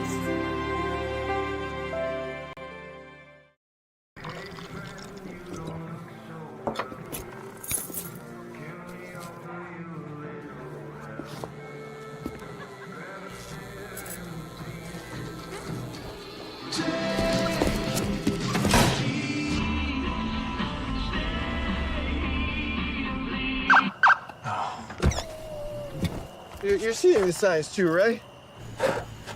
What signs? Whether you're an athlete or a weekend warrior, when it comes to your performance, don't settle for anything less than excellence.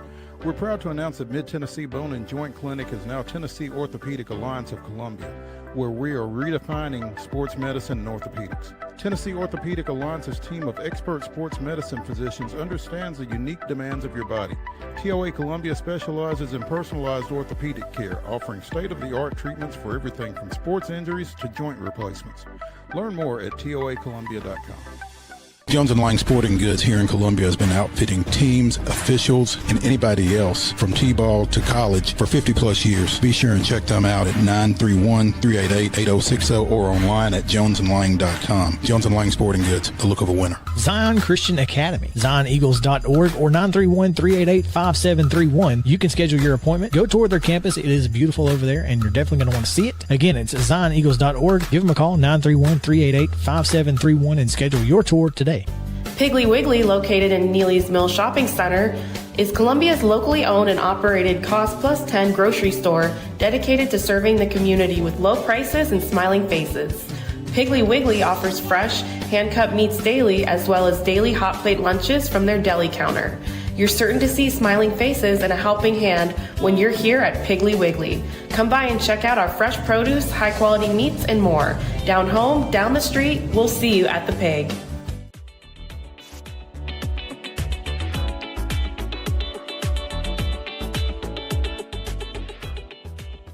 Wild and Wacky Wednesday continues here on Main Street Sports Today, presented by the Tennessee Orthopedic Alliance of Columbia. In our final segment, Wade and I will be bringing you the weirdest, wildest, wackiest, and most wondrous news from across the globe and Florida. Stick around for that. Right now, we are joined by Stephen Hargis, sports editor of the Chattanooga Times Free Press. Because Stephen has really been monitoring the TSSAA Legislative Council in particular as it deals with one of the hottest hot-button topics in high school sports across this state over the last couple of years or more, the transfer rule and the residence rule. Stephen, good afternoon. Thanks for taking some time with us, first of all. Hey, guys. How are y'all? What's up, Stephen? We're doing all right. Hey, so Monday's special call meeting resulted in an addition regarding eligible transfer students, saying the first time the student transfers to another school due to a significant academic, social, emotional, environmental, or mental health need, the sending school's administration must attest that the move is not for athletic or disciplinary reasons. So basically what they're saying is a kid can transfer one time and be eligible immediately as long as it is due to any of those things that they just mentioned: significant academic, social, emotional, environmental, or mental health need. And the sending school, that is the school that the student athlete is transferring to, right, Stephen? Correct. Okay. Must attest that the move is not for athletic or disciplinary reasons. What was your response to that and to that wording, Stephen, or what is your reaction to that? Because after you tell me what yours is, I'll tell you what mine is. You and I agree a lot of times, most. We may agree on this one as well. I think it's almost like they created a transfer rule without saying this is a transfer rule, if you follow me. In that, and this is not to disregard any of the kids who have legitimate, if they're, whether they're being bullied or any other mental health issue as far as the reason for why they're transferring from school A to school B. There are some legitimate ones. Right. We have been around high school sports long enough to know that they have basically opened the floodgates for kids, to basically them and their parents to fudge, if you don't want to go as far as to say lie, about the reasons why they're transferring.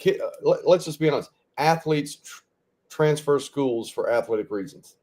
They do. Whether it's because they're going from school A that's not winning as much, or they don't like the coach, to school B that is winning big time, or they like the coach, or they think they're going to get recruited more there. Athletes transfer for athletic reasons. This rule says you can transfer for every reason except for athletics. So, that's kind of a head scratcher to me. But I think you're setting up, one of the legislative council members even said, we're going to have, basically paraphrasing here, we're going to have like kids all over the state claiming mental health issues when there aren't actually mental health issues there, just so that they can transfer from school A to school B. And so, I tend to agree with one of our local coaches that we quoted in our story, Damon Floyd, who's Bradley Central's football coach, who said, why is it looked at as such a negative that you're transferring for athletic reasons? Why is it different? And he used himself. He was at Red Bank High School, wrestled and played football. He said at that time it was just the Red Bank wrestling program was not very good. He and his dad did not get along with the coach. It was a bad situation for his and his whole family.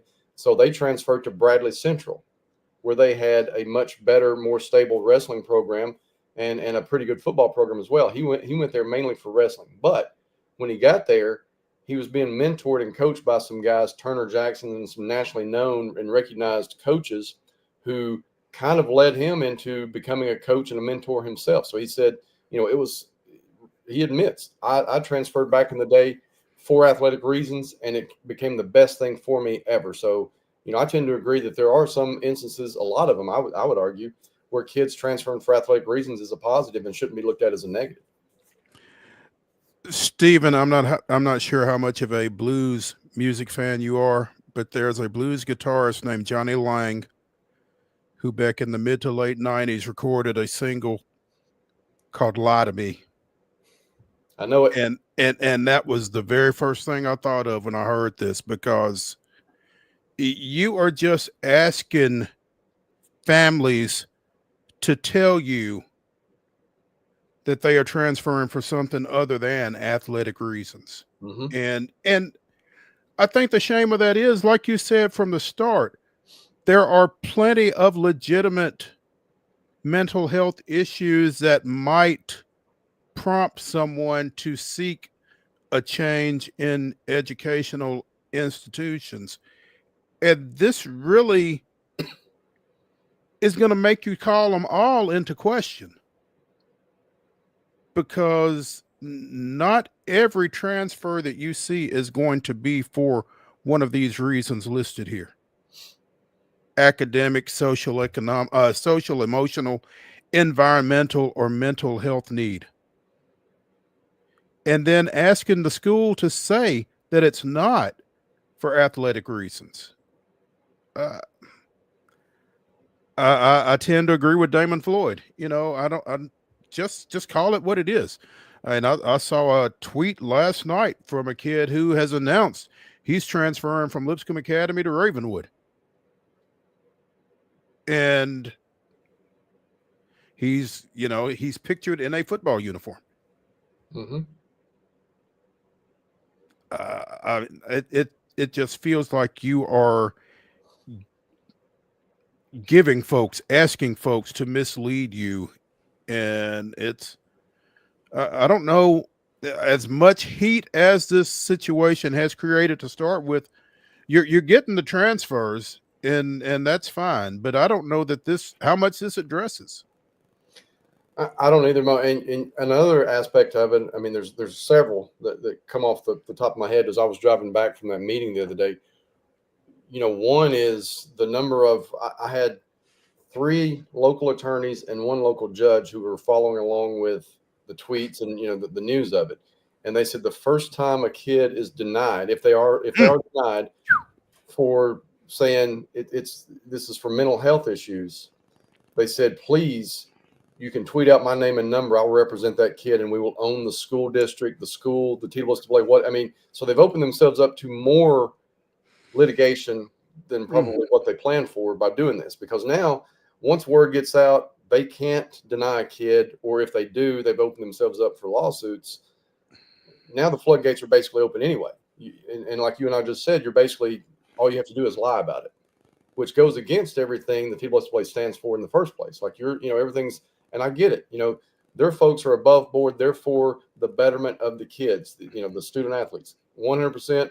I agree with that all the way back to when I started and Ronnie Carter was in charge, to Childress, to now Mark Reeves. I think all those guys and the people who work for the organization are in a bad spot in that they want what's best for the student athletes, and they don't want to turn it into college athletics. But we have been around long enough also to know everything trickles down.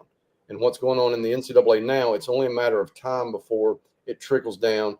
So whether they are just putting their fingers in holes in the dam that are bursting leaks, eventually the dam's going to break, and you're going to have a complete transfer rule, I think, just because of the reasons we just mentioned with the litigation. Another thing that jumped out to me was I had a couple of our inner city coaches and athletic directors reach out to me and said, okay, so the kids that we had here that are really good athletes for us, now they're going to be chicken hawked by some of the bigger schools who come in and say, all you have to say is, I'm in a bad school environment because I go to school A and I want to go to school B. And I said, yeah, that's kind of what they've opened it up for. And the AD that I spoke to, he said, man, we're about to have a mass exodus of our best athletes. So you think about that too. So that's kind of where we are with all of this. And, if they just open up a transfer rule in general without any restrictions, that might have happened also. But that's kind of some of the feedback that I've heard from since Monday.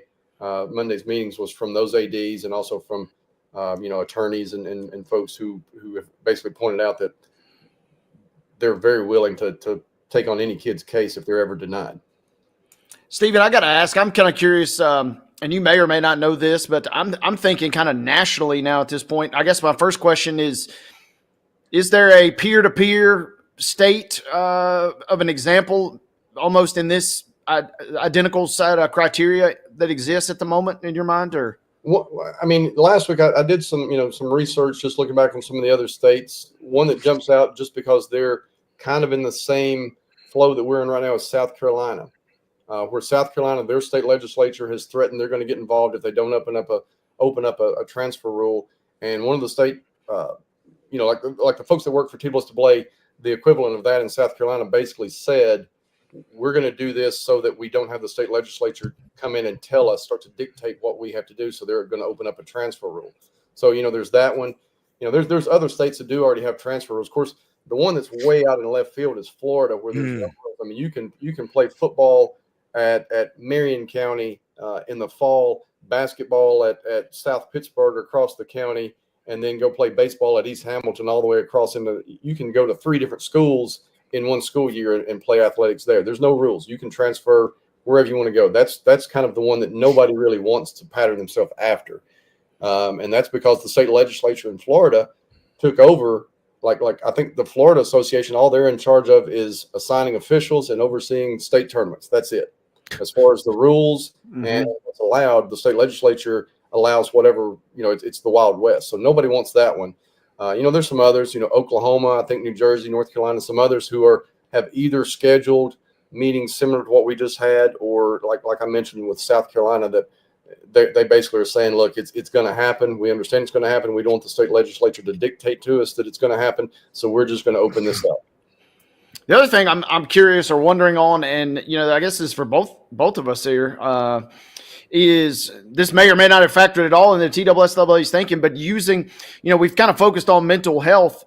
Does Tennessee necessarily really want to be known as the state? I mean, imagine you wake up and read a newspaper in Idaho, and the headline is record number of mental health transfers in the state of Tennessee.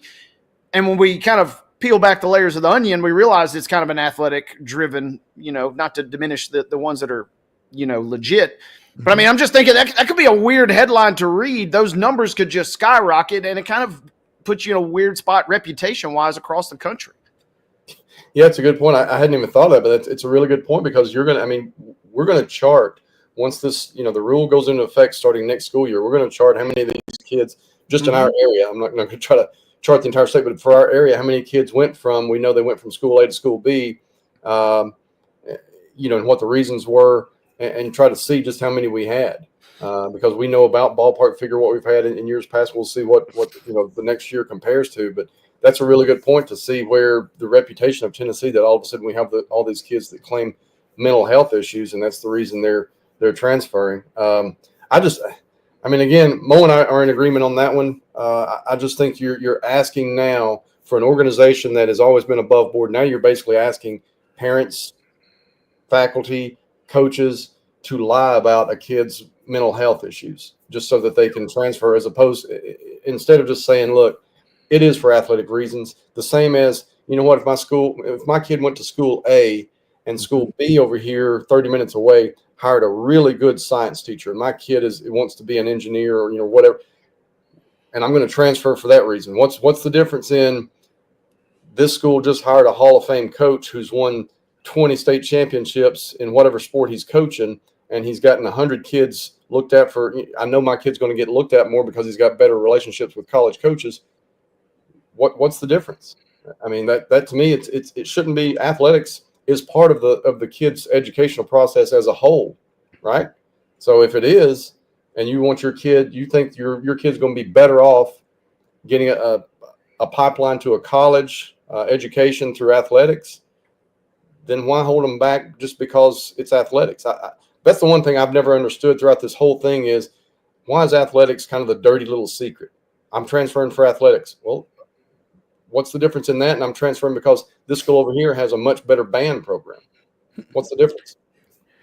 Especially when everybody knows that that's what it's for. Right. Yeah. So, Stephen Hargis of the Chattanooga Times Free Press joining us here on Main Street Sports Today, presented by the Tennessee Orthopedic Alliance of Columbia. Also, they addressed the residence rule, which is particularly of import in Chattanooga, where you've got a couple of boarding institutions in Baylor, McCallie, and does GPS board as well? They do not know. Just okay. Baylor, McCallie. Yeah. Okay. All right. But Baylor and McCallie both board. No athletic eligibility for an international student who has completed the secondary school's requirement in his or her country of origin. Tabled eliminating the provision which requires new students to live with a parent or guardian for all students. Tabled a provision to eliminate boarding school exceptions for incoming seniors, and eliminating boarding school exceptions for incoming juniors from within Tennessee.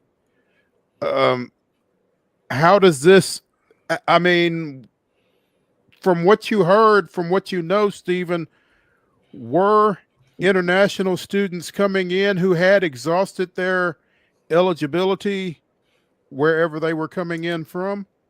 Okay, so here's where we get into it. It's kind of a weird scenario, not weird, but it's a different scenario. There's certain schools in Quebec where kids were coming to Baylor McCallie from there, where they finished their high school equivalency after their sophomore year in Canada, and now they can go to a finishing school or where somewhere like that to prepare for college. And so they would then use Baylor and Macaulay as kind of their college prep years, the last 2 years of their quote high school, even though they've graduated from the high school in Canada. And so that's where that kind of gets a little murky, and that they would come into the States and be a junior for us, but back home they've already finished their high school careers. So that's where that comes into. Which, here's the thing, talking with some Baylor folks already, if that rule passes, all they'll do now, they'll go a year younger. Any of those kids they're going to identify as freshmen instead of sophomores, and just take it's more of a chance that you're taking on a freshman than a sophomore, but they've got the resources to do that. So they'll just do that. I mean, it's not going to make that much of a difference to them, honestly. I don't think, if it did, and I don't know that it will, but if they tried to shut down or change, because that's such a business model for them. You think about we're talking millions of dollars per year that these schools are making off of the number of boarders that they have. So if you ask them to change their business model, now they're going to have a real issue with that. And I know, we don't want to talk about litigation with everything, but that's kind of the world we live in. And I know that one thing that Baylor and Macaulay have worked together on is one thing have worked together on this. In one area. Hey, if they tried to shut down the business model that we use, now we have an issue to where we have to go to court over it. You're boarded, besides Baylor and Macaulay, St. Andrews, Swanee. Is there anybody else statewide? I think Knoxville. Webb. Yeah. Webb, Webb over here in Bell Buckle. Yeah. I don't know. I think there's like 6 or 8 total. I'd have to go back and look. Mo, I've written about it, but I've slept since then. Don't remember exactly.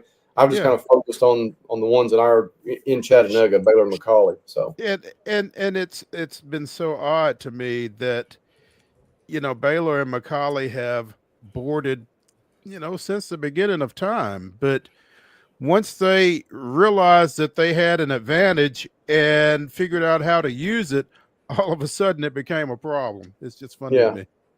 Well, and they even make the point, because when this first came about, I was asking them, I say, it's obviously an advantage, right? And their response was, well, yeah, it's every bit as much of an advantage as Nashville has by having a larger population than we do.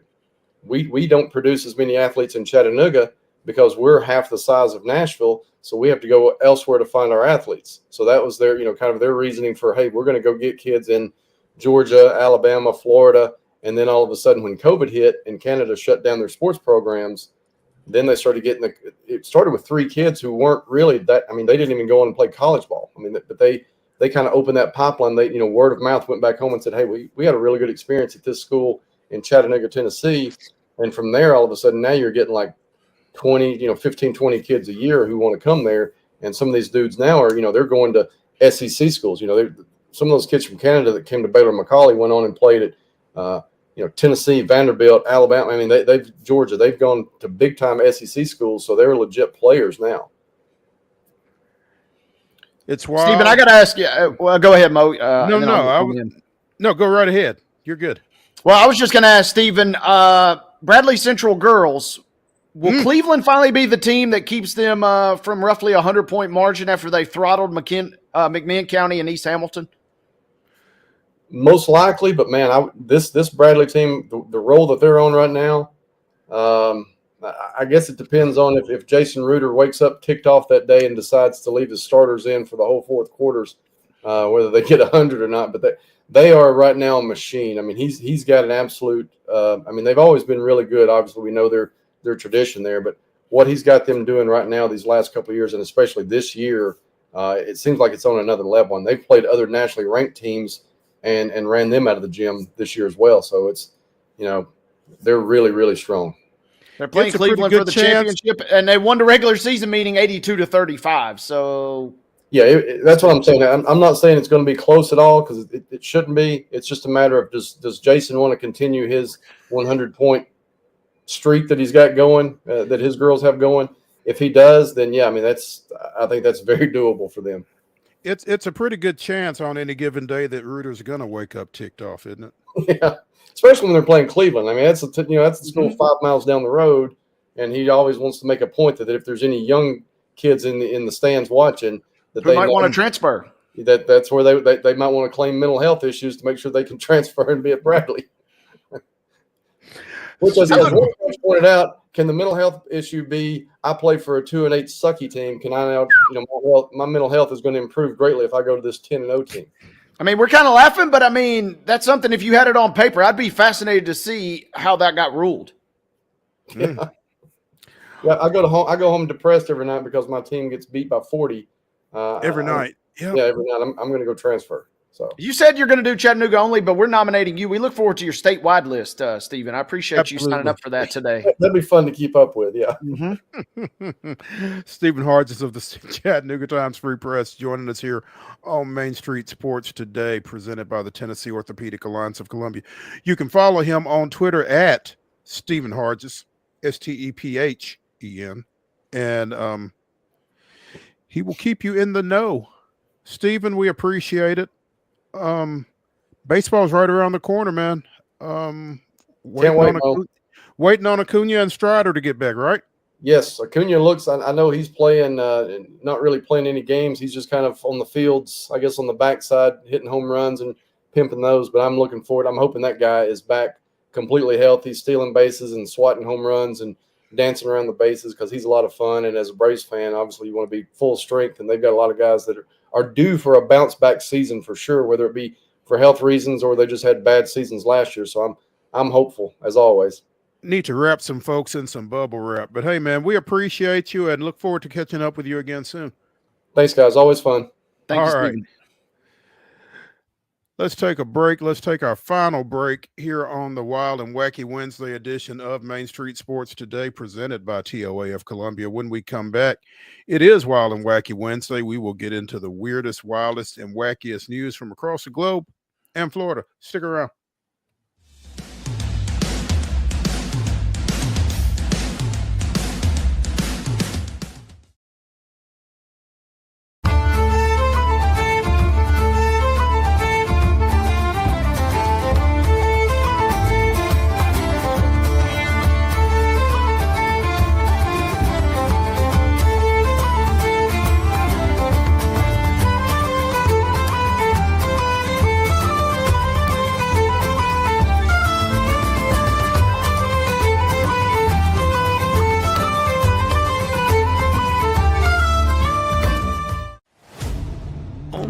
Smashville, our opponents welcomed with some good old-fashioned Southern hospitality. We'll give you a hand, cheer you on. Hey, we'll even leave a light on.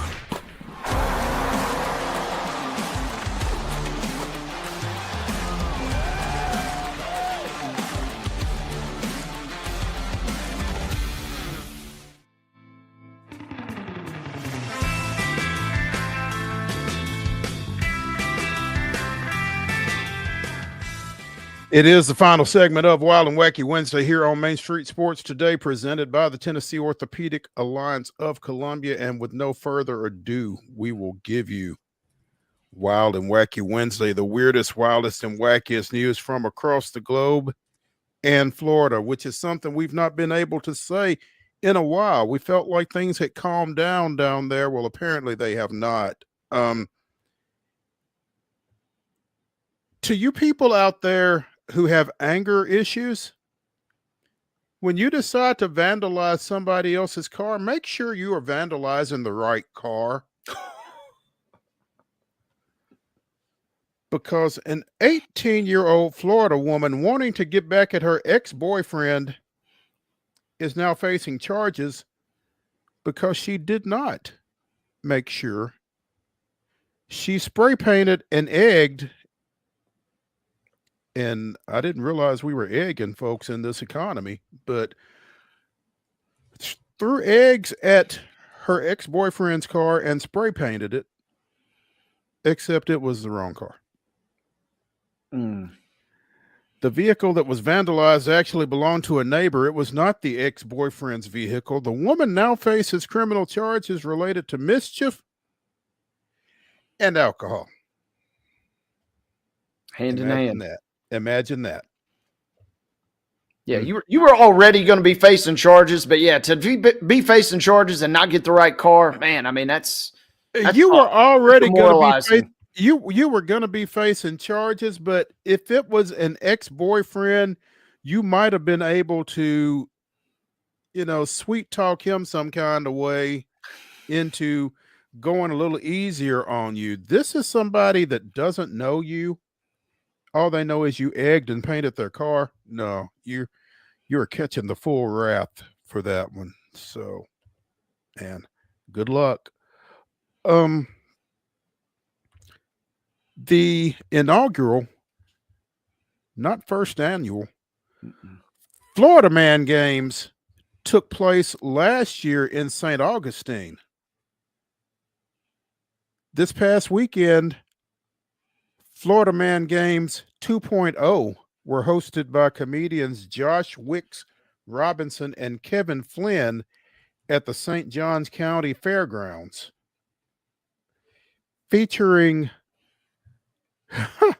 Florida-themed events like the Evading Arrest Obstacle Course, Beer Belly Sumo Wrestling, Hurricane Party Prep, Grocery Aisle Brawl, and Human Beer Pong. There were 10 teams coming in from across the state to compete in the second Florida Man Games. So, last year's Team Hanky Panky from right there in St. Augustine, returned to defend their snakeskin championship belt. Also competing was an all-female team, the Ballbusters. There was a weaponized pool noodle competition. Now we're talking.